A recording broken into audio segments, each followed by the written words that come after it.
আসসালামু আলাইকুম ওয়া রাহমাতুল্লাহি ওয়া বারাকাতুহু। আজকের ধর্মীয় আলোচনা সবাইকে স্বাগতম। আমি আজকে একটি গুরুত্বপূর্ণ হাদিস নিয়ে আলোচনা করব। হযরত আনাস রাদিয়াল্লাহু তাআলা আনহু বর্ণনা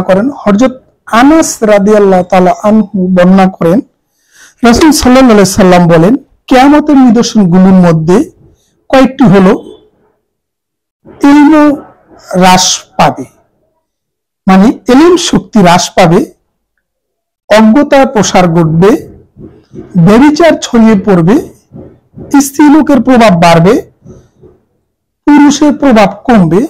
বুখারী ৮১ নম্বর হাদিস। আর আজকে যে হাদিসটি, হযরত আনাস রাদিয়াল্লাহু তাআলা আনহু বলেন, রাসূল সাল্লাল্লাহু আলাইহি সাল্লাম বলেছেন, কিয়ামতের নিদর্শনগুলোর মধ্যে কয়েকটি হলো ইলম বা এলিম হ্রাস পাবে, অজ্ঞতার প্রসার ঘটবে, ব্যভিচার ছড়িয়ে পড়বে, স্ত্রী লোকের প্রভাব বাড়বে আর পুরুষ লোকের প্রভাব কমবে। বুখারী ৮১।